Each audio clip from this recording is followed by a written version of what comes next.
Yeah, I said I was born in a family of 12, being the fifth born in the family. I moved with my brother, the one I followed, and my father to the new establishment. So the other children were left in Monteria because some of them were going to school. And me, because I was going to begin, we moved in the middle of the year, so I did not go to standard 1. I don't have an experience of standard 1, but I was modernized because I was of bigger size. So I moved straight into standard 2. And during that time, it was boys and girls who were mixed in the class, and we had all to do the same kind of work. But when it came to the girls being cancelled on how to live, if we got the monthly period, it was just the female teacher who was putting the older girls that looked big in size, although we had not really matured in the head, but she could put it aside. I remember Mary was a very good teacher, and she really told us things as they were. I hope today we can tell our children how to take care of ourselves as we go through life developmental stages. So I excelled, but I didn't get a good grade. It was C, and I was not satisfied with the C grade.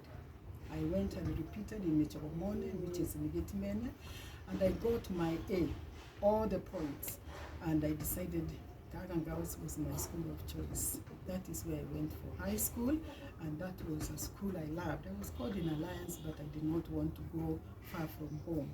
So my mother was just doing the house chores, but my father was a carpenter.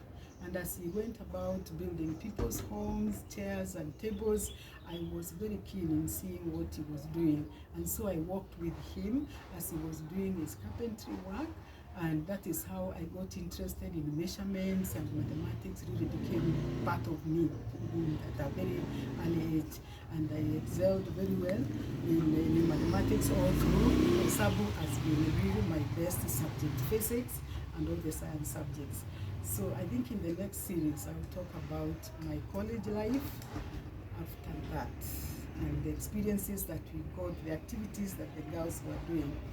So far, I think I'll say God has always been with us, because there wasn't enough food. Children, 12 of them in those years growing up, it means we had to work on the farm, we had to really supplement the family labor there, and then during our holidays, we had to work at the farm.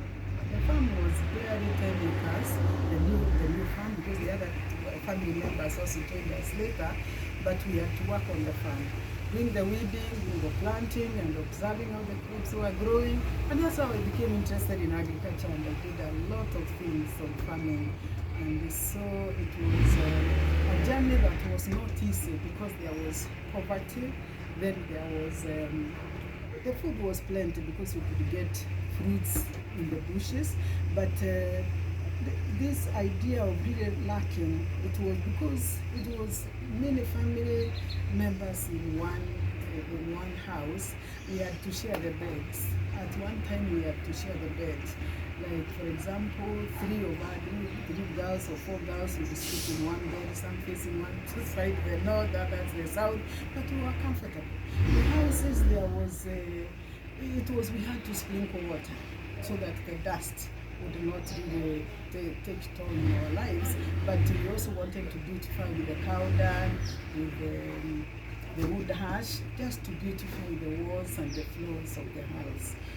And as life went on, I think some of the children, 2 of my siblings also they dropped out of school, and my determination was, being the fifth born, I truly wanted to work with my father and to bring up all those who were behind me. That's why I worked very hard and saved.